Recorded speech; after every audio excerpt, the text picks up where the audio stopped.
आपल्या सर्वांचं मी स्वागत करते.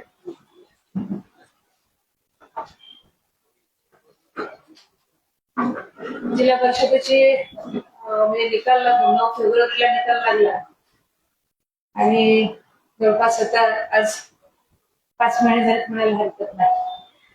आणि ह्याच्यामध्ये 2 दिवसापूर्वी विशेष सर्वसाधारण सभा जिल्हा परिषदेमध्ये आयोजित केली होती.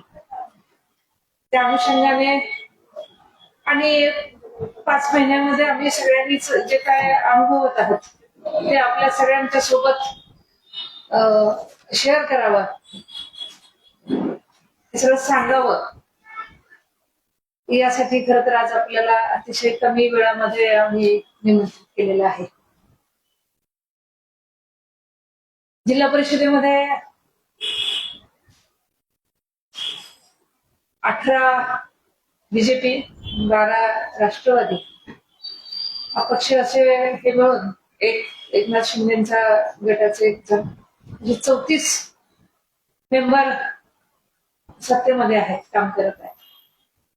आणि 25 म्हणजे 23 काँग्रेस, एक शरद पवार राष्ट्रवादी आणि एक उभाठा, असे एकूण 25 जण आम्ही विरोधी गट म्हणून आम्ही महाविकास आघाडीचा गट म्हणून आम्ही कार्यरत आहोत.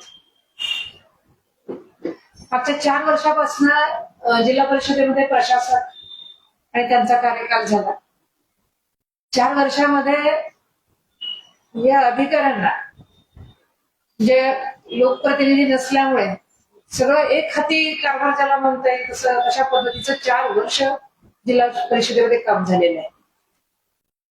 अनेक म्हणजे आक्षेप घेण्यासारखे किंवा वावग्या वाटणाऱ्या अनेक गोष्टी तिथे आहेत. आणि सगळ्याच डिपार्टमेंटला, आरोग्य खातं असेल, बांधकाम असेल, म्हणजे जास्ती जिव्हाळ्याचे आपले म्हटलं तर शिक्षण, सगळ्यात महत्वाचा विषय जो आहे तो शिक्षण आहे. शिक्षण विभागामध्ये तसाच गोंधळ आहे, बांधकामाचं तसंच आहे. आणि मग आता लोकप्रतिनिधी आल्यानंतर देखील खूप घाईघाईनं खूप गोष्टी त्यांनी ओळखलेल्या आहेत. मग त्याला नाही जीपीत होत नाही, हे होत नाही अशी कारणं सांगून. आणि खर तर आपली जेव्हा स्थानिक म्हणजे ह्या जिल्हा परिषदेच्या जेव्हा निवडणुका झालेल्या होत्या आपल्या जिल्ह्याच्या बरोबरीने बाकीचे स्वतः जिल्हे जिथे निवडणुका झाल्या तिथल्या सर्वसाधारण सभा ह्या जूनच्या आधीच होऊन गेल्या.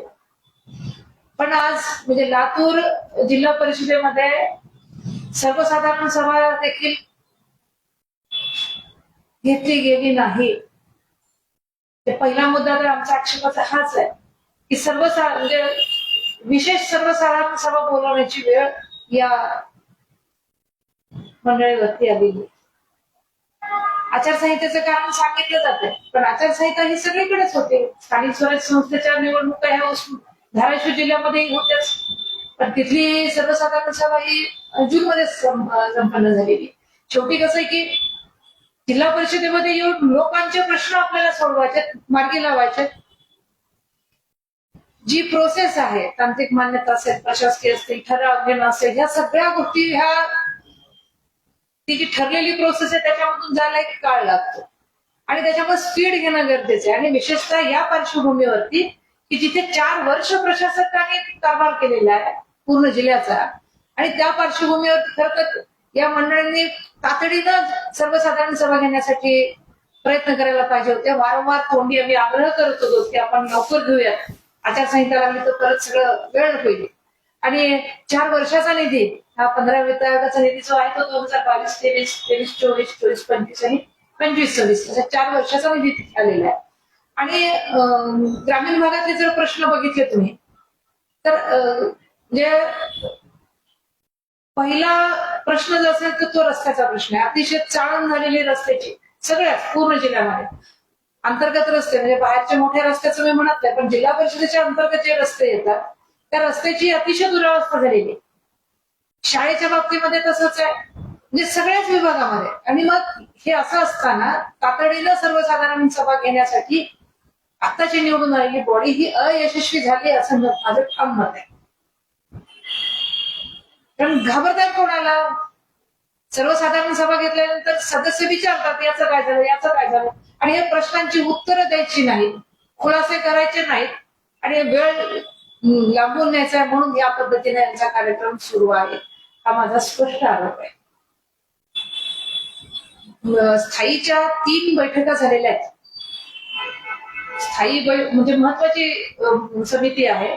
बाकीच्या समितीच्या 3 सभा झाल्यात. इतिवृत्त वेळेवर येत नाही. म्हणजे बैठकीला बसल्यानंतर हातात कागद येतो, कागदाचा अभ्यास करायचा कधी आणि विषय मांडायचे कधी, आणि याच्यावरही आम्ही बोलतोय. स्थायी समितीच्या बैठकीसाठी राज्य शासनाचे अधिकारी अपेक्षित असतात, कारण विषय जे आहेत ग्रामीण जिल्हा परिषदेच्या अंतर्गत जे एचओडी आहेत, म्हणजे विभाग प्रमुख जे आहेत ते तर येतातच, पण प्रश्न जे आहेत ग्रामीण भागाचे त्या अनुषंगाने जे विविध खाते आहेत राज्य शासनाची, त्याचे अधिकारी देखील त्या बैठकीला येणं अपेक्षित आहे. म्हणजे सुरुवातीची 8 तारखेची स्थायीची बैठक अधिकारी नसल्यामुळे आम्हाला तहकूब करावी लागली. तहकूब करण्यासाठी आम्ही आग्रह धरला. त्यांचा आग्रह चालू होता की पहिली वेळ आहे, होऊन जाऊ द्या. पहिली वेळ आहे, नाट लावणं वगैरे या गोष्टीवर मी विश्वास ठेवत नाही. काम महत्वाचं आहे, आणि एक बैठक घेऊन त्याच्यातून आउटपुट काय आलं, आपण काय मार्गी लावलं हे महत्वाचं आहे. म्हणजे पहिल्यांदा नाट लावायला नको हे योग्य नाही.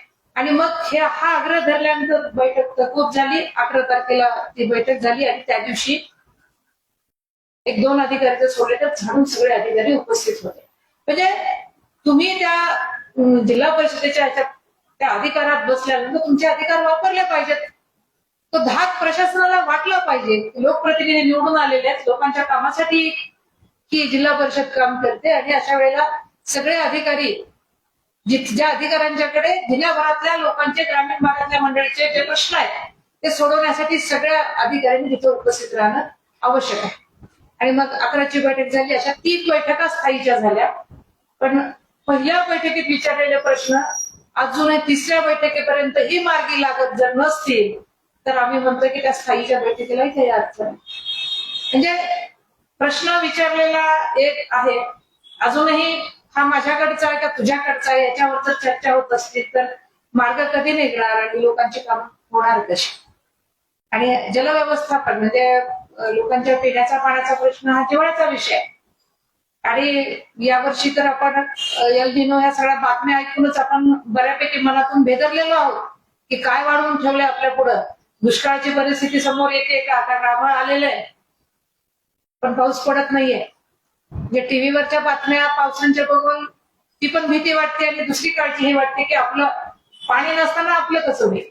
आणि या पार्श्वभूमीवरती ज्या उपाययोजना तातडीनं करणं आवश्यक होतं, विशेषतः पाण्याच्या बाबतीमध्ये त्या जल पुनर्भरणाचे काही उपक्रम असतील किंवा ज्या पाणी पुरवठ्याच्या ज्या योजना आहेत त्या चालू करणं, चालू आहेत ज्या काम अर्धवट असतील तर त्या पूर्ण करणं, आणि चालू असलेल्या देखील सुस्थितीत आहेत का नाही, पाणी पोचतंय का नाही हे सगळं बघणं. पण आजच्या घडीला जर म्हणाल तर तिथे प्रचंड गोंधळ आहे. एमजीपी महाराष्ट्र जीवन प्राधिकरणाचा विषय आहे, जलजीवन मिशनचा विषय आहे. 2 अधिकारी एकदा हे उठतात, हे म्हणतात हे माझं नाही हे त्यांचं आहे, ते म्हणतात मी हँडओव्हर केलंय ते तिकडे आहे, हँडओव्हर केल्याचाही गोंधळ आहे. म्हणजे असल्या गोंधळलेल्या वातावरणामध्ये काम मार्गी लागत नाही. आणि हे नेमकंपणाने हे सगळं तुमच्या बरोबर बोलावं. आरोग्याचे विषय, आरोग्य विभागामध्ये अनेक पदं रिक्त आहेत, अनेक पदं रिक्त आहेत. विशेषतः एएनएम असतील तरी म्हणजे जो खऱ्या अर्थानं लोकांमध्ये जो काम करणारा वर्ग आहे, क्लास 3 क्लास 4 आपण ज्याला नाव दिलेलं आहे, आणि याच्यात खूप जागा रिकाम्या आहेत. आणि मग ही जर म्हणजे शेवटी कसं आहे की ते डिपार्टमेंटचे पाय आहेत, ते डिपार्टमेंट म्हणजे ते हातपाय जर नाही चालले तर डिपार्टमेंट पळू शकणार नाही. आणि मग ही जी या ज्या कंत्राटी भरती असेल किंवा जी भरती, आम्ही तर म्हटलं जी करायची ती भरती करा, पण माणसं उपलब्ध करा. कारण ग्रामीण भागातला रुग्ण प्रवासाचं म्हणजे पैसे खर्च करून लातूरला येणं, लातूरची ट्रीटमेंट घेणं आणि पुन्हा गाव गाठणं, त्याच्यापेक्षा जर सहजासहजी जर त्याला पीएचसी मध्ये जर हे उपलब्ध होत असेल तर त्याचा तिथल्या तिथेच त्याचा जी अडचण आहे ती सोडवली जाणार आहे. आणि याच्यासाठी आरोग्य यंत्रणा जी आहे ही कार्यान्वित असणं आवश्यक आहे. आज आरोग्य विभागामध्ये अनेक पद रिक्त, त्याचा पाठपुरावा करावा लागणार आहे. डीपीसीच्या बैठका होतात, पालकमंत्री येतात, पालकमंत्र्याकडे या गोष्टीचं आवर्जून ह्या सगळ्या गोष्टी मांडाव्या लागणार आहे. आणि आज आम्ही म्हणतोय की पालकमंत्र्याच्या बैठकीमध्ये जिल्ह्यातले सगळे आमदार आहेत. अरे मग गोरगरिबांच्या आरोग्याचा विषय पण तातडीनं मार्गी लावा ना. जे काय प्रोसेस असेल, कंत्राटी पद्धत कुठल्या भरतीने भरायची तिथे भरा, कोणाला भरायचंय ते भरा, पण ती एएनएम तिथे असली पाहिजे. म्हणजे जो स्टाफ आहे पीएससीचा, तो सगळा स्टाफ तिथे उपलब्ध असणं आवश्यक. ग्रामीण भागामधनं डिलिव्हरीचं म्हणजे पीएससीला देखील ज्या डिलिव्हरीज होतात, म्हणजे हे सगळे प्रश्न शिक्षण विभागामधला देखील तसाच घोळ सुरू आहे. आज अनेक शाळांचं बांधकाम अर्धवट आहे. जे कालचा एक जे काय थोडासा पाऊस पडून गेला, परवाच्या बैठकीमध्ये मोठेगाव रेणापूर तालुक्यातल्या शाळेचा व्हिडिओ दाखवला साहेबांना, की विद्यार्थी बसलेले आणि पाणी व्हायला लागले क्लासमधून, शौचालय अर्धवट झालेले. म्हणजे मग सर्व शिक्षा अभियान असू द्या किंवा कुठल्या ह्याच्यातून असू द्या, निधी जो मिळणार आहे त्याच्यासाठी आग्रह धरावा लागणार. शेवटी आम्ही आमचं कामच ते आहे ना. शासनाच्या ज्या योजना आहेत त्या ग्रामीण भागातल्या जनतेपर्यंत पोहोचवायचं काम आम्हाला करायचंय. आणि हे काम करत असताना हे सगळे जे जिल्हा परिषदेचे जे एचओडी असतील, जे वेगवेगळे विभाग आहेत, यांना सोबत घेऊनच आम्ही करणार आहे. पण नेमकेपणाने जिथं गरज आहे, म्हणजे जिथं दुखणं आहे, तिथंच आपल्याला इलाज करावा लागणार आहे. म्हणजे अनेक शाळांमधनं अतिशय दुरावस्था आहे. शाळांमध्ये खूप साऱ्या शिक्षकांची कमतरता आहे. म्हणजे समायोजनची नावं सांगितली जातात, सांगितलं जाते प्रमोशन आहे, हे होत आहे, पण जी स्पीड यायला पाहिजे ती येत नाही. शाळा सुरू झालेली आहे, शाळा वर्ग भरायला गेलेत, आणि अजून शिक्षकांची म्हणावी तशी तिथे नेमणूक होत नाहीये. याच्यावरही आम्ही प्रश्न उठवलेला आहे, विचारलेला आहे त्यांना. कृषी विभाग आहे शासनाचा, जिल्हा परिषदेचा, त्याच्या अंतर्गत ग्रामीण भागातल्या शेतकऱ्यांसाठी ज्या काय योजना दिल्या जातात, अतिशय तुटपुंजा निधी त्याच्यासाठी ठेवलेला आहे. शेवटी कसं आहे की एकीकडे शेतकरी महिला वर्ष म्हणून साजरं होतं जगभरासाठी, नुकतीच महाराष्ट्र शासनाने अजून शेतकरी महिलांसाठीच गाजर दाखवलेलं आहे. हे नुसते योजना सांगून उपयोग नाही, प्रत्यक्ष त्या शेतकरी महिलेपर्यंत काय जाते ते बघणं महत्वाचं आहे. म्हणजे होतंय कसं, चर्चा म्हणजे आताची मी करत नाही, खेड्यातल्या बायका करायला लाडकी बहीण आम्हाला गोंजारला पैसे दिले, आमचे पैसे आता बंद केलेत, आता शेतकऱ्याच्या नावाखाली आम्हाला परत गोड बोलणं चाललेलं आहे. म्हणजे अविश्वासाचं वातावरण ग्रामीण भागातल्या महिलांमध्ये तयार झालेलं आहे. आणि आर्थिक कणा जो आहे, शेवटी शेतकरी आणि शेतकरी महिला आजही ग्रामीण भागातलं अर्थकारण जे स्ट्रॉंग पण जे आहे, जे काय आहे ते सगळं बाईवरती अवलंबून आहे. कुठल्याही खेड्यात तुम्ही जा, काम करताना तुम्हाला बाई दिसेल. सकाळी लवकर आटपून शेत गाठणारी बाई, शेतात रोजगारी म्हणून असेल किंवा शेतकरी महिला असेल, मालकी नसेल शेताची, म्हणजे बाई पळतीये. त्या तुलनेमध्ये माणसं कमी पळतायत. म्हणजे जो आर्थिक कणा जो आहे ग्रामीण भागाचा, तो बाईवरती अवलंबून आहे. आणि म्हणून अर्थकारण ग्रामीण भागातलं जे आहे ते बाईच्या माध्यमातून जर झालं तर ते स्ट्रॉंग होणार आहे. आणि म्हणून आमचा त्या दिवशी आम्ही अगदी आग्रहाने पशुसंवर्धन विभाग असेल किंवा कृषी खात्याला आम्ही आग्रहाने सांगितलेलं की ज्या योजना आहेत त्या महिलेसाठी जसं कसं करता येईल. एकीकडे आपण अमूलचं दूध, तुम्ही सगळेजण आपण ऐकतो, जाहिराती ऐकतो, त्या अमूलचं अर्थकारण जे आहे ते गुजरात मधल्या बायकांच्या हातामधलं अर्थकारण आहे. सकाळी जर डेअरीला दूध बाईने घातलं तर संध्याकाळी पैसे तिला मिळतात, ते पैसे बाईला मिळतात. आणि बाईच्या हातातला पैसा कुठे जात नाही. हे फार जबाबदारीनं, मी एकटी तुमच्या सगळ्यांमध्ये बाई बसलीये तरी देखील मी जबाबदारीने तुम्हाला सगळ्यांना सांगते की बाईच्या हातातला पैसा वेडा वाकडा कुठेही वाकड्या मार्गाला जात नाही, तो संसाराला लागतो. आणि हा संसाराचा पैसा जर मजबूतीने यायला तर ग्रामीण भागातलं चित्र बदलणार आहे. म्हणून आमचा आग्रह, मी वारंवार आग्रह करते तिथे शासनाला, जिल्हा परिषदेच्या माध्यमातून अनेक जिल्हा महिला बालकल्याणचा विषय असेल किंवा कृषीचा असेल, की या माध्यमातून या योजनांमधनं महिलांना आपण काय देता येईल त्याचा विचार करू. पण निधीचा तुटपुंजा 1 कोटी 2 कोटी मध्ये ग्रामीण पूर्ण जिल्ह्यामधल्या किती गावांमधल्या किती महिलांच्या हाताला काम मिळणार आहे. म्हणजे जिथे निधी देण्याची गरज आहे तिथे तो निधी आला पाहिजे, याच्यावरती आम्ही सगळे आग्रही आहोत. आम्हाला दिसतंय कसे मोठे मोठे आकडे बघायला लागलेत आम्ही, कुठे गेले कसे गेले तुमच्या मदतीने मी शोधून काढणार आहे आता. माझ्यासोबत तुम्हाला सगळ्यांना मी आग्रह करणार आहे की तुम्ही सगळं माझ्यासोबत राहा. आपण सगळेजण मिळून जिल्ह्याची जी अपेक्स बॉडी आहे म्हणजे जिल्ह्याचं सगळं ते छोटं मंत्रालय मिळायला हरकत नाही. आणि तिथे जे काय होत आहे ते आपल्या सगळ्यांना म्हणजे माझी जशी जबाबदारी गटनेता म्हणून माझ्यावरती पक्षाने जी जबाबदारी दिलेली आहे मी पार पाडण्याचा प्रयत्न करते. पण मी एकट्या माझ्या बरोबर आपण सगळ्यांनी तिथे आलं पाहिजे ही विनंती मी आज या माध्यमातून आपल्या सगळ्यांना करते. कारण तिथे काय बघतोय आपण आदरणीय गोपीनाथ मुंडे साहेबांचा पुतळ्याचा किती 1,60,00,000 सभा यशवंतराव चव्हाण सभागृह दुरुस्ती 50 लाख म्हणजे वारंवार दुरुस्त्या पेस्ट कंट्रोल साठी 2 लाख रुपये ठेवले त्यांनी आता उंदराने वायर कापलेत सगळ्या तिथे. म्हणजे सभागृहात गेल्यानंतर सभागृह म्हटल्यानंतर आपल्या देशातल्या आपल्या राज्यातल्या जी महान व्यक्ती आहेत होऊन गेलेल्या आहेत त्यांनी समाजासाठी काम केलेलं आहे त्यांचे तैलचित्र तिथं होते. आज तुम्ही जाऊन बघा त्या सभागृहामध्ये एकही फोटो नाही. एकही नाही. मी पक्षाचा नाव उल्लेख करत नाहीये. मी सगळ्या समाजासाठी ज्या व्यक्तींनी काम केलं त्यांचं म्हणते एकही फोटो त्या सभागृहामध्ये नाही. माईक साऊंड सिस्टीम वरती पैसे खर्च केलेले माईक चालत नाही. मध्ये जोरात आवाज येतो की मध्ये पुन्हा कमी होतो. म्हणजे हे असे या पद्धतीचे माईक आम्हाला फिरवावे लागतात. हे ठेवलेलं आहे म्हणजे माणसाने नम्र असावंच. जिल्हा परिषदेच्या सदस्यांनी तर अजून नम्र असावं. पण प्रत्येक प्रश्नाला बोलताना आम्ही असं वाकवून बोलतोय. 6-6 तास असं जर वाकवून बोलायचं म्हटलं तर हे अवघड आहे. डायसवरची माणसं काय बोलतात ते खालच्या सभागृहातल्या लोकांना ऐकायला येत. म्हणजे ह्या ज्या त्रुटी आहेत त्या त्रुटी खूप साऱ्या आहेत. याच्यावर बोट ठेवणं गरजेचं आहे. म्हणजे 50-50 लाखाचे खर्च होत आहेत आणि काहीतरी तकलाचं काम तिथं झालेलं दिसतं. पहिली जी जीबी झाली तिथं सभापती आणि यांच्या निवडी झाल्या. प्रचंड उन्हाळा होता. अंगातून असं पाणी गळत होतं. कुठेही पंख्याचं वारं नव्हतं सभागृहात. मी जेव्हा पहिलं भाषण माझं करायला उभे आले तेव्हा मी म्हटलं की अतिशय गरम वातावरणात मी आपलं अभिनंदन करते. अद्यापही तिथे कसलीही पंख्याची व्यवस्था झालेली नाही. म्हणजे एकच प्रश्न आम्ही वारंवार म्हणतोय अरे जरा तरी गार करा आम्हाला. पंखा फिरू द्या. पंखा नाही एसीचं तर आता अजून काय ठरायचं ते ठरेल.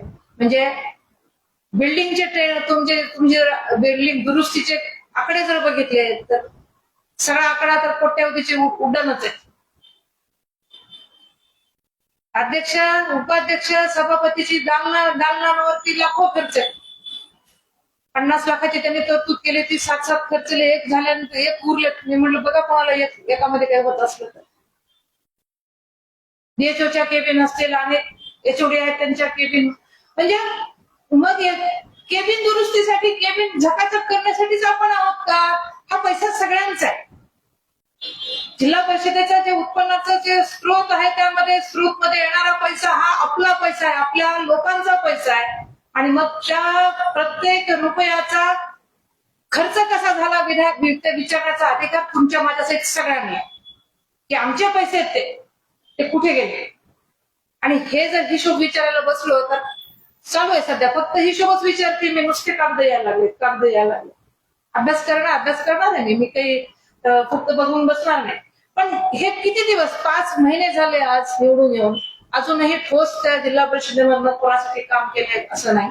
फक्त वॉशरूमचा विषय तेवढा जिल्हा परिषदेच्या याच्यामध्ये मांडला होता तो तेवढा मार्गी लागला. कारण काम करणाऱ्या बाईसाठी वॉशरूम असणं हा तिचा हक्क आहे. आणि ती जी अवस्था होती त्याच्यावरती जिल्हा परिषदेने काम केलं एवढं मात्र मी मान्य करते. पण हे सगळं म्हणजे पशुसंवर्धन सांगितलं तुम्हाला, बांधकामाचे विषय तुम्हाला सांगते, आरोग्याचं आहे. म्हणजे सगळ्या ह्याच्यामध्ये हे सगळा असा अंधाधुंद कारभार आहे.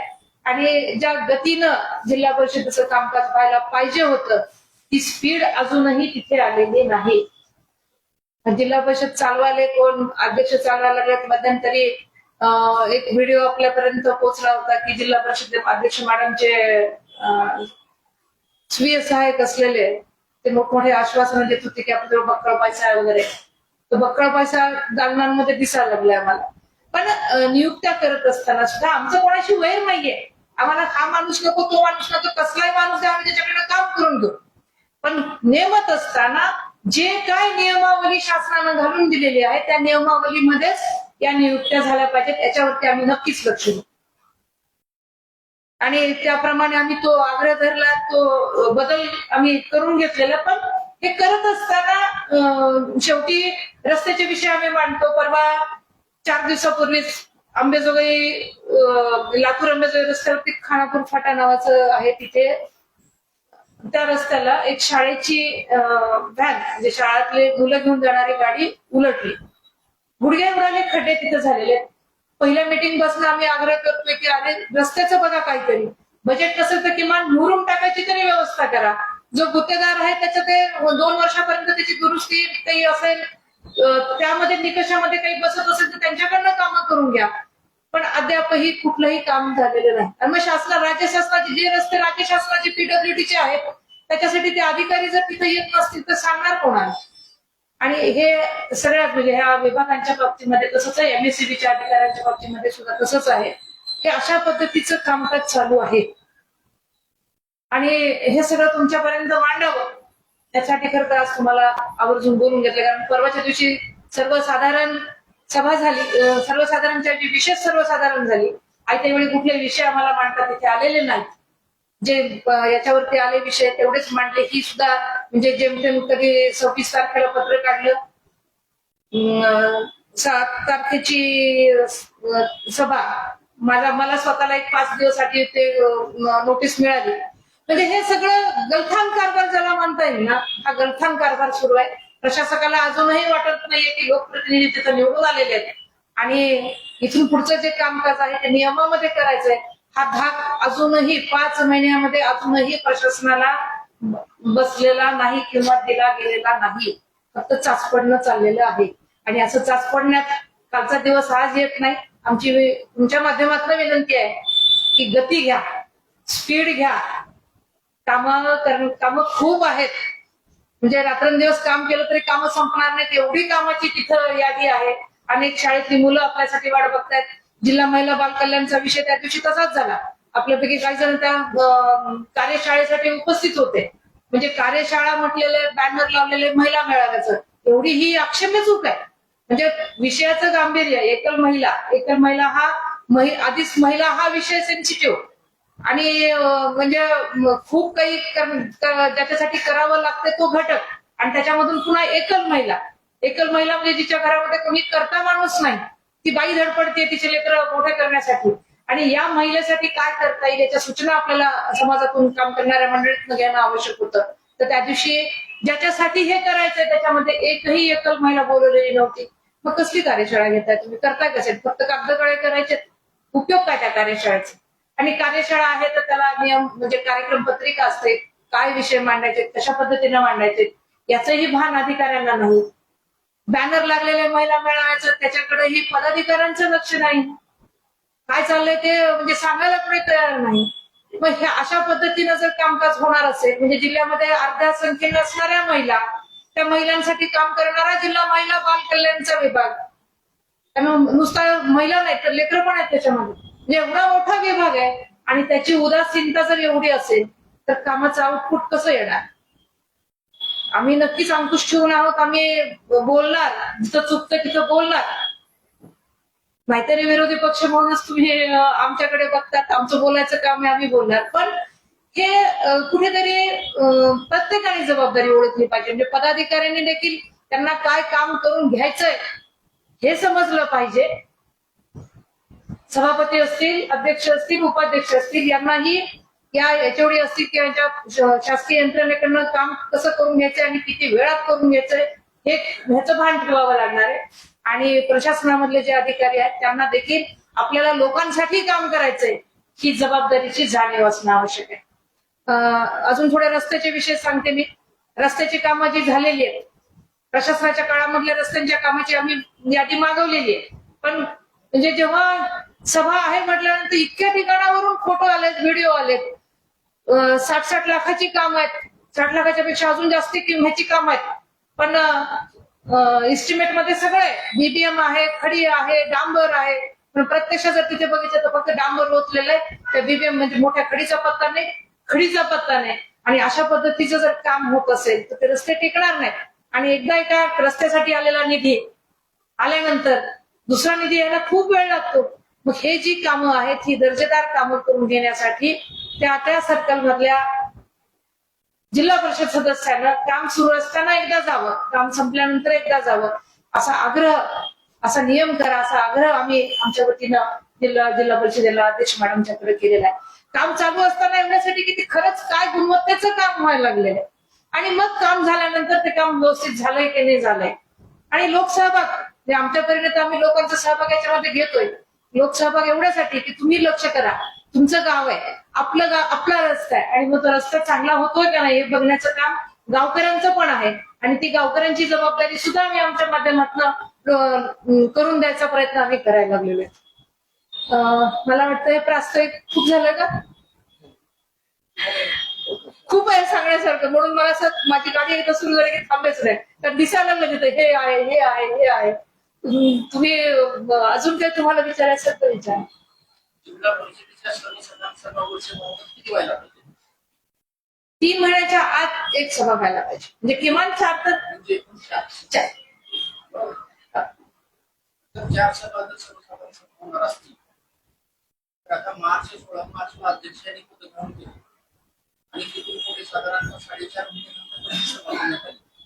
वास्तविक प्रमाणात विरोधी पक्ष नेत्या म्हणून तुम्ही जे काय सांगितलं ते बरोबर आहे, परंतु एवढ्या दरम्यानच्या कालावधीमध्ये विरोधी पक्ष नेता म्हणून त्या प्रशासकीय अधिकाऱ्यांना आणि त्या सत्ताधाऱ्यांना नोटीस करून तुम्ही जा विचारायला पाहिजे होता की अगोदर तुम्ही आम्हाला त्याच्या प्रश्नाचं उत्तर द्या, त्याच्याशिवाय सभा सुरू करायची नाही.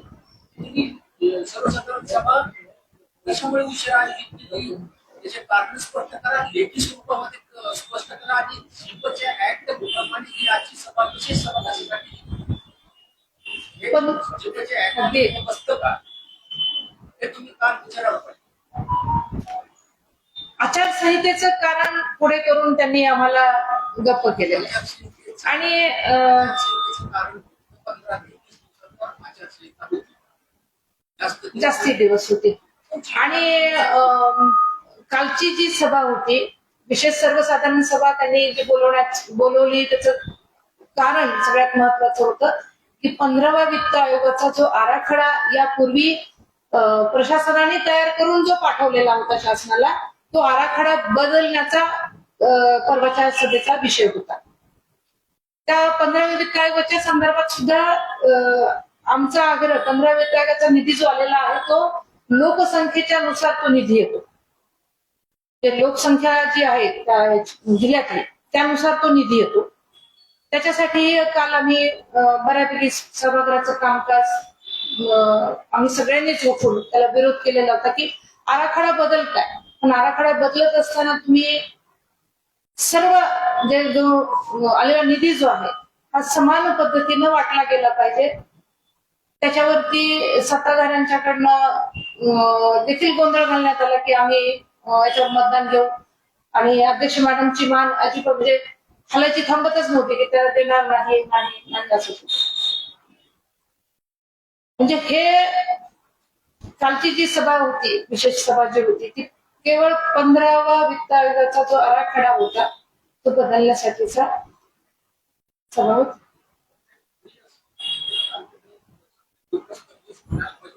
सभा उशीर काय घेते आणि विशेष सभा कशामुळे आहे, आणि जर एखाद्या विशिष्ट सभा असेल तर ती सभा अधिकृत असं वितरण नाही, मुद्दे हे सगळे मांडून झाले आमचे. आम्ही तर म्हटलं तुम्ही निष्क्रिय आहात, सभा घेतली नाही,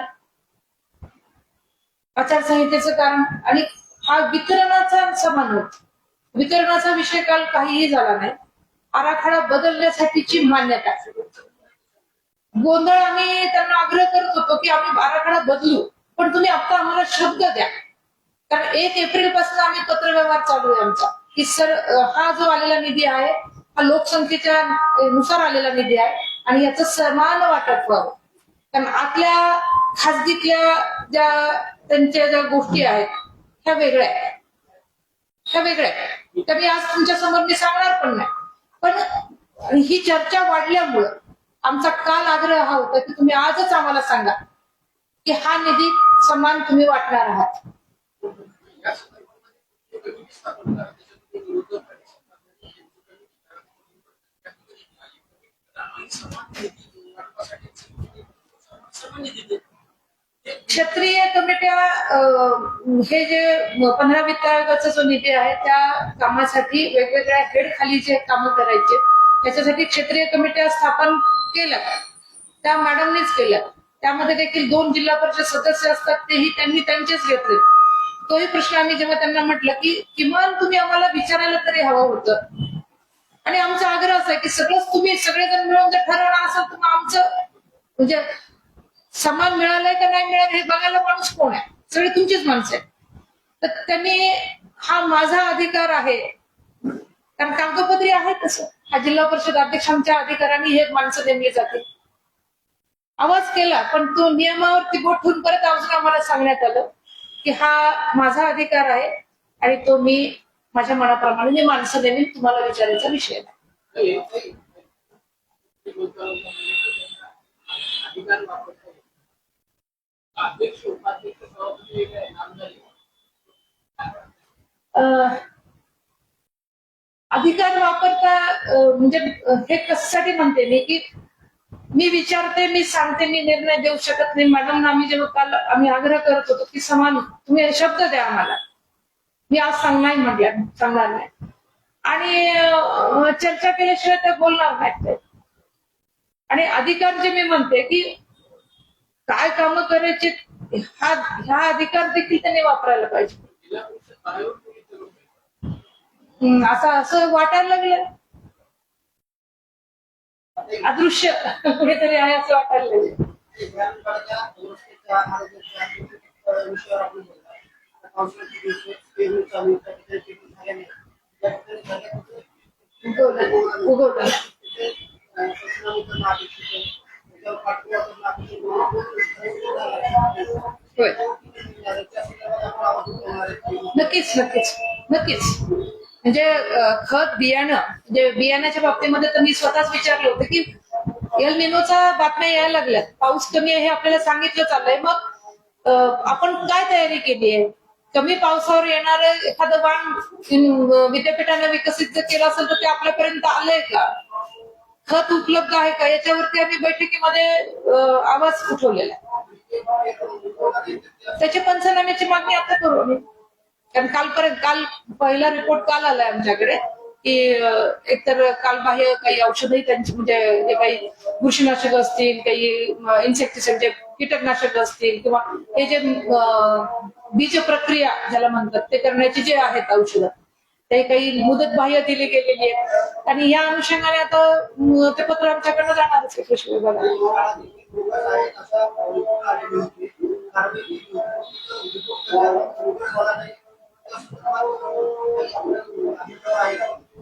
शाळेचे विषय देखील आपण बोललेलो, म्हणजे ज्या अनधिकृत शाळा आहेत, काही ठिकाणी अनधिकृत शिक्षक आहेत, मास्टरवर सह्या आहेत, पगार उचलतायत, प्रत्यक्षात तिथे नाही, अशा अनेक विषय म्हणजे जिथे जिथे आमच्यापर्यंत त्या आता जिल्हाभरातून खूप ठिकाणं म्हणजे आता मी इथं जरी बसले तरी नळगीर गुडसूर तिकडच्या रस्त्याचे फोटो व्हिडिओ माझ्यापर्यंत आले की ताई फक्त डांबर होतलंय आणि गेलं ते वाहून आणि बीबीएम नाहीये, खडी नाहीये, काही नाहीये. हे सगळे यायला लागले त्याप्रमाणे आम्ही प्रश्न टाकतोय आणि आग्रह धरतोय. म्हणजे आता बियाणं आता पावसाला पडणारा म्हणजे उशीर होतोय आणि अजून जर 8 दिवसात जर पाऊस जर नाही पेरला तर मला वाटत नाही खरीपाच्या पेरण्या करून काही उपयोग होईल. कारण आताची जर पेरणी गेली तर पुन्हा मग रबीचा प्रॉब्लेम येतो. त्याच्यामुळं भीषण संकट आहे आणि त्यात पुन्हा असे जर काही बोगस बियाणे म्हणजे जे काही थोडेफार पैसे आहेत ते जर बियाणात गेले आणि ते जर मातीत गेलं म्हणजे मातीतच गेलं तर अवघड आहे. ते पुन्हा तेवढा शेतकऱ्याच्या खिशामध्ये पैसे नाहीयेत. कर्जमाफी का तुम्ही ऐकत असाल किती कर्जमाफीचे खरोखर लाभार्थी आपल्यामध्ये येणार आहेत ते, म्हणजे ज्याला मागची मिळाली त्यांना पुढचं नाही, म्हणजे मागच्या वेळेस तू पोटभर जेवण केलंस म्हणून तू आता उपाशी राहा असंच म्हणण्यासारखं झालंय ना. म्हणजे खूप वावग्या गोष्टी आहेत, खूप चुकीच्या गोष्टी होत आहेत आणि याच्यात सगळ्यामध्ये भरटला जातो तो शेतकरी. स्वयंपाकावर बहिष्कार टाकला होता.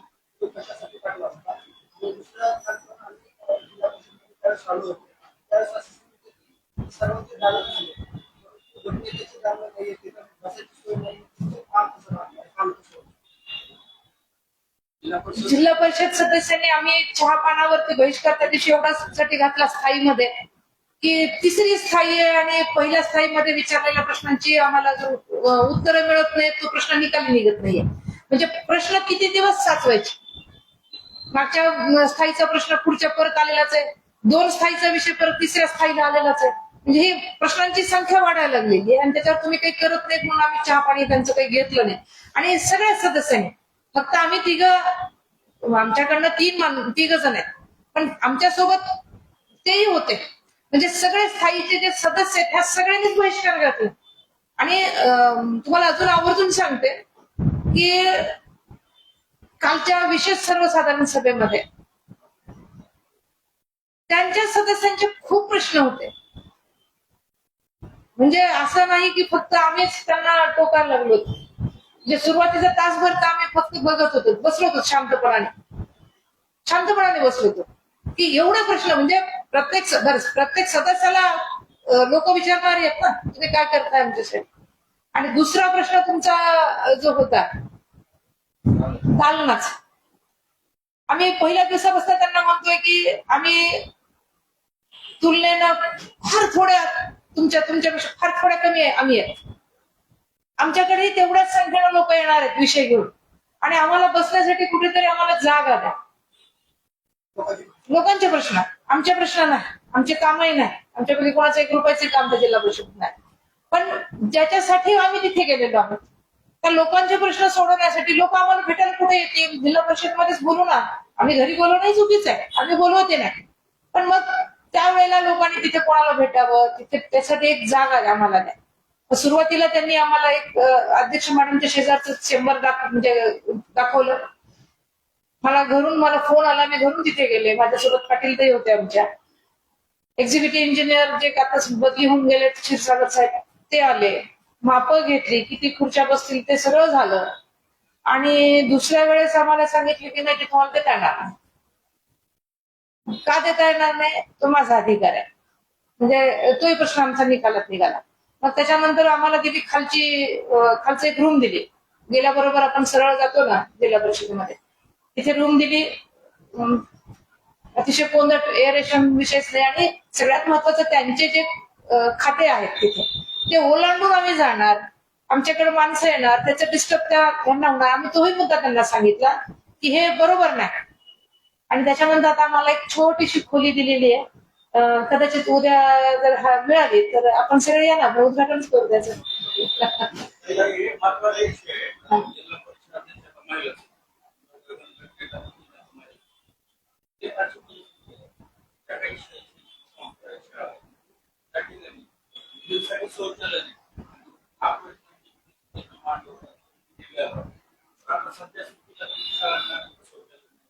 आता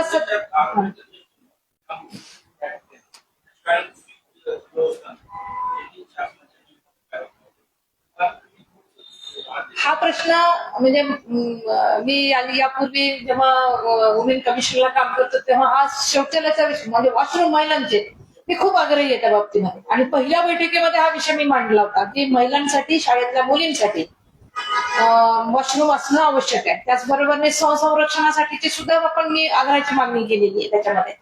आणि कॅमेऱ्याची जे शाळांमधले जे सीसीटीव्ही आहेत ते कार्यान्वित आहेत का त्याचं चेक करा. नसतील तर बसलेले आहेत ते चालू आहेत का ते बघा. चालू असलेले तो शिक्षक रेग्युलर ते बघतायत का हे बघा. इथपासूनच्या सूचना दिलेल्या आहेत. शौचालय मुलींच्या शाळेच्या बाबतीमधले जे आहेत ते बऱ्यापैकी आहेत. फक्त पाण्याची व्यवस्था खूप ठिकाणी नाहीये. त्याच्यावर मुलींचे सोडा तुम्ही. रेणापूर पंचायत समितीचं जे आहे पहिल्या बैठकीमध्ये तोही मुद्दा मी घेतला तरी तिथे वॉशरूमच नाही लेडीजसाठी. तालुक्यातून महिला तिथे येतात. आशा वर्करच्या कार्यक्रमाला मी तिथे गेले होते आणि वॉशरूमचा पत्ता नव्हता ना. त्याच्यानंतर त्यांनी वरच्या मजल्यावरती केले, फॉलोअप घेतल्यानंतर वॉशरूम केले, पाण्याचा पत्ता नाही. म्हणजे मग बांधकाम विभागामध्ये आयुष्यभर काम केलेली माणसं त्यांना देखील हे या गोष्टी लक्षात येऊ नयेत का की वॉशरूमला पाणी लागतं म्हणून. एवढी ते म्हणून मी म्हणलं की नेमकं दुखणं काय तिथं आपल्याला बोलावं लागणार आहे. बांधकाम म्हणजे जे रेणापूरच्या पंचायत समितीचं जे बांधकाम आहे त्या संदर्भात त्या दिवशी स्थायीच्या दिवशीच मी फोटो पाठवले, ते अवस्था दाखवली, ह्या पद्धतीची कामं चालू आहेत हे सांगितलं. फक्त दालना चकाचक तिथेही सेम पोझिशन आहे. सभापती उपसभापती बीडीओ यांच्या दालना चकाचक आहेत आणि आलेल्या लोकांना वॉशरूम उपलब्ध नाहीये. वॉशरूम केली आहे त्यांनी आता वरच्या मजल्यावरती. आता माझी आता अजून अशी सडन भेट देऊन बघत असते काय चाललंय काय नाही ते, कारण ह्या आवश्यक गोष्टी आहेत. हे शासन हे देतं म्हणजे काय उपकार करत नाही, तो हक्क आहे महिलांचा. तिथे जाणाऱ्या म्हणजे काम करणाऱ्या तर आहेच आहे, पण तालुक्याभरातनं त्या पंचायत समितीला ती कामं घेऊन जाणाऱ्या महिला आहेत त्यांच्यासाठीचा तो अधिकार आहे. जिल्हा परिषदेचं सुरू केलंय त्यांनी. त्यांचेच एक सदस्य आहेत, त्यांनी काल आवर्जून सांगितलं की कोट्यावधी म्हणजे कामाचे तुकडे तुम्ही का पाडले, म्हणजे आमच्या बरोबरीला त्यांचे सदस्य सुद्धा विचारतायत. आणि आता हे 10 लाखाचे जे आहेत ना कामं, 9,99,999 फक्त रुपये कमी आहे. अनेक कामं तुम्हाला दाखवते मी की 5 लाखाचे असतील तर 4,99,000, 4,98,000.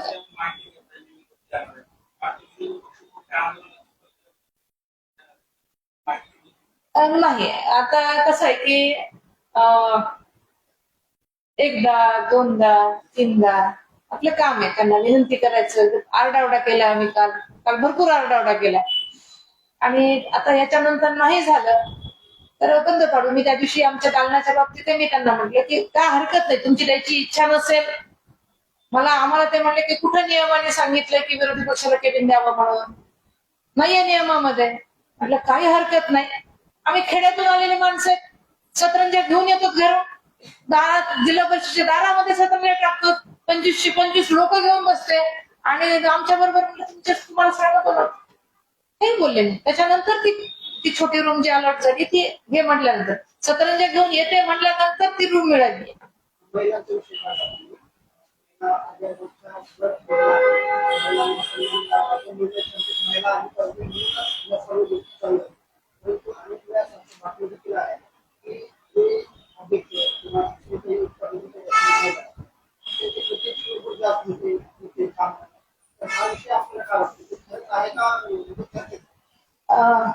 सभागृहामध्ये तर मी कुठल्याही ज्योतिबा आमच्या सावित्रीची ज्योतिबा बसू देत नाही. आणि शासकीय गाडीत बसून फिरत असतील तर मग मी सुरुवातीलाच मी काय म्हटलं की माझ्यासोबत तुम्ही, आणि तेव्हा तुमचा रोल मला महत्वाचा आहे. जेव्हा असं कुठं गाडीमध्ये दिसेल तेव्हा तुमचा रोल मला महत्वाचा आहे.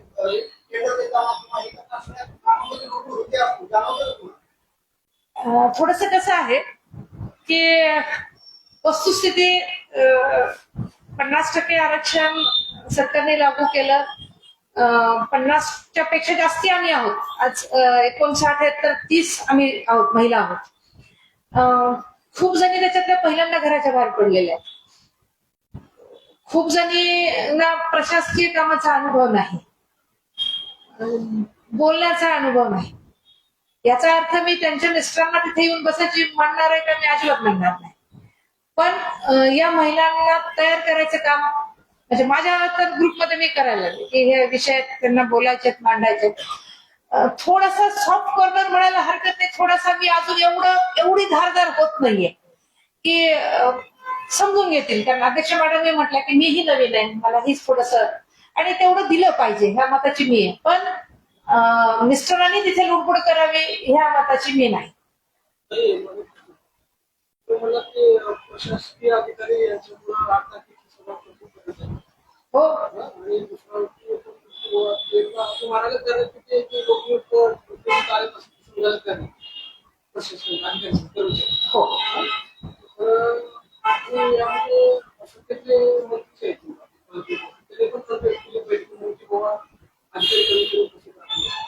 परिवहन मंत्र्यांनी सुद्धा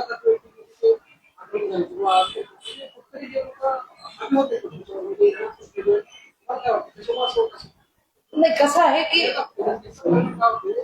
वाईट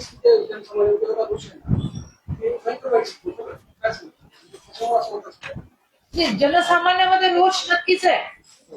4 वर्ष इथे कुणी नव्हतं त्यांना विचारणार. लक्षात घ्या तुम्ही, 4 वर्ष 22-23 पासूनच आता आम्ही जे मागतोय त्यांना कामाचं हे 22-23 पासून अंकुश ठेवायला कोण आहे, कोणीच नाही. कुणीतरी बघणार आहे म्हणल्यानंतर माणूस चांगलं काम करतो आणि सगळं त्यांचेच आहेत.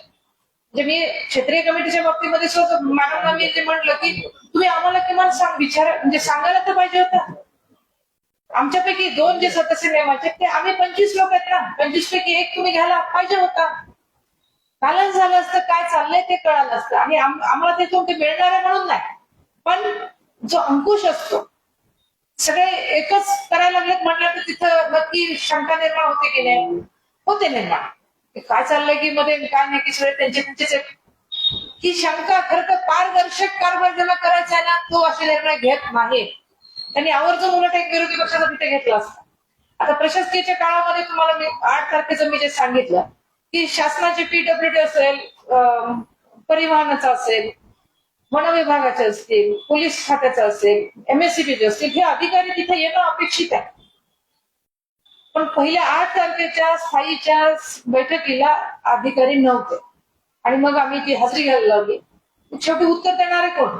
MSCBचा माणूस नसेल. ग्रामीण भागामध्ये DPची परिस्थिती वाईट आहे आणि लाईट नसेल तर कसं पाणी देणारे शेतकरी? म्हणजे हे जिव्हाळ्याचे विषय आहेत. MSCBचा विषय जिव्हाळ्याचा आहे शेतकऱ्याचा, आणि त्याच्यासाठी जर उत्तर देणारा माणूस नसेल जबाबदार तर ते बोललं पाहिजे. बऱ्याचदा ते काय करतात की आजच्या बैठकीला एक पाठवतात प्रतिनिधी, दुसऱ्या बैठकीला दुसरा पाठवतात, दुसरा आला त्याला पहिल्याच माहित नसतं. हे सुद्धा वारंवार हा आरडाओरडा करावा लागायला लागलेला आहे.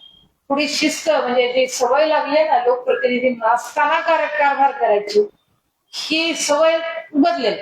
मी आशावादी आहे, नक्की बदलेल, बदलून घेऊ.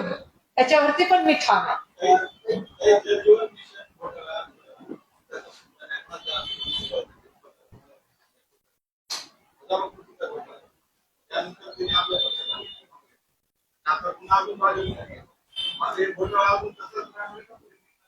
नाही, कसं असतं, घोटाळा तो माणूस इकडे आला म्हणून कमी होत नाही, तिकडे गेला म्हणून वाढत नाही. जो घोटाळा झाला तो आहेच ना, कागदावर आहे, प्रत्यक्ष त्या गावामध्ये आहे, घोटाळे आहेतच ना. फक्त आरडाओरडा करणाऱ्याचा आवाज सुद्धा कमी जास्ती होतो, व्हॉल्यूम कमी जास्ती म्हणतो ना, पण कसं होत असेल. त्याच्यामुळे जलजीवनला खरंच कामं खूप पेंडिंग आहे. म्हणजे MGP महाराष्ट्र जीवन प्राधिकरण आणि जलजीवन मिशन यांचा आपसामध्ये मेळ नाही, हे मी तुमच्या सगळ्यांच्या समोर मी सांगते. यांचा अजिबात मेळ नाही आपसामध्ये. मी तर उलट मागणी केली आहे की पशुसंवर्धन, कृषी, महिला बालकल्याण यांनी हातात हात घालून काम करावं. कारण विषय लोकांचे फक्त कृषीचा आहे म्हणून कृषीवाल्यांनी फक्त शेतकरी बघा असा नाही. त्याच्यामध्ये येणारे जे घटक आहेत त्याच्यामध्ये पशुसंवर्धनचा विषय येतो.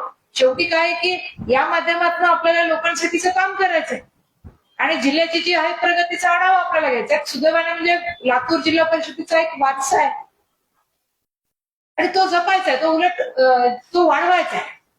आणि मग हे वाढवायचं म्हणून आम्ही आमच्याकडे खूप चांगलं आहे की जिल्हा परिषदेमध्ये आपल्याला चांगलं काम करायचंय. पण थोडासा वेळ लागेल तर ह्यांना सगळ्यांना लाईनवर आणायला किंवा हे करायला, मार्गाला लावायला.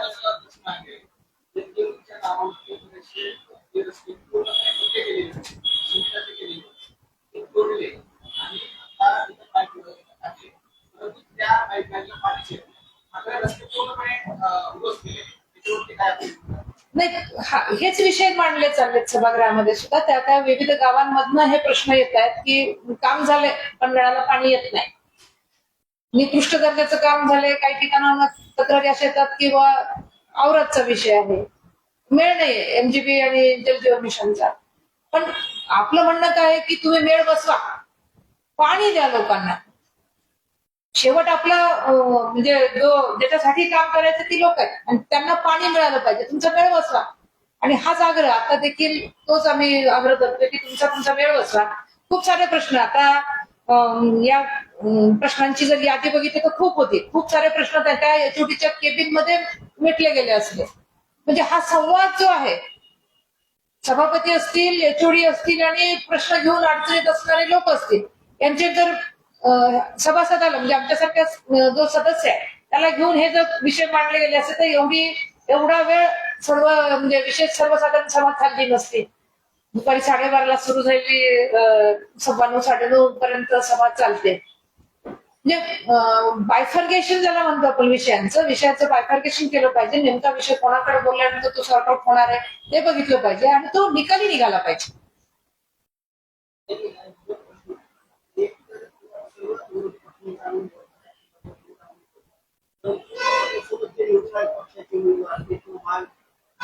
कसं?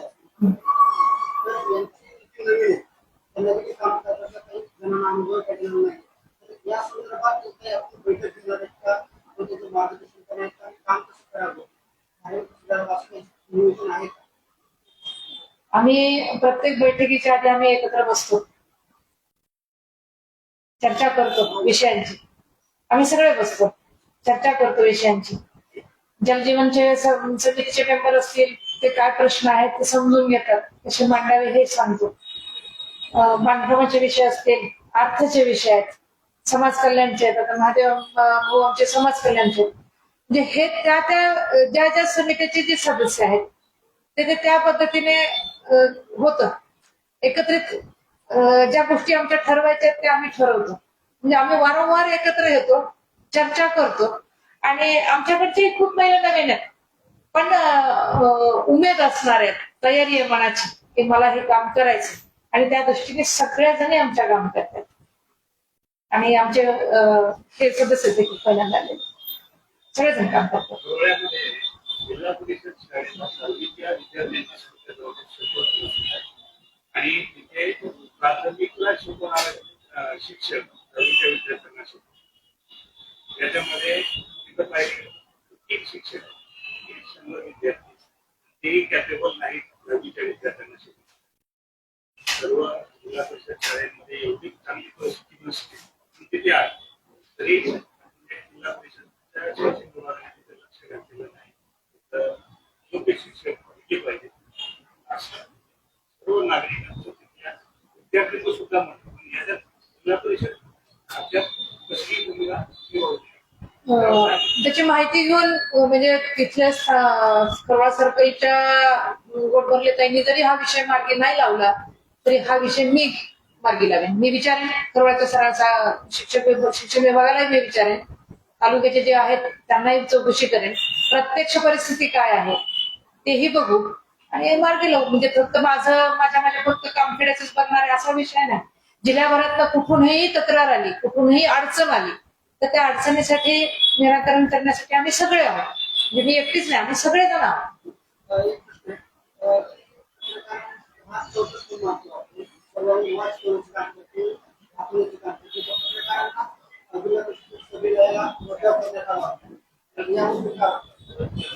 नाही आम्ही तर उलट म्हणजे आमची तर इच्छा आहे की व्हिडिओ देखील व्हावे, त्याचे लोकांपर्यंत येऊ द्या. कोण काय बोलतंय, आपण निवडून दिलेले प्रतिनिधी खरंच आपले प्रश्न तिथे मांडतात का हे बघू द्या लोकांना. आमची इच्छा आहे, मी म्हणत नाही की मी बसेल, पण माझी इच्छा आहे ती की हे बघितलं पाहिजे लोकांनी पण.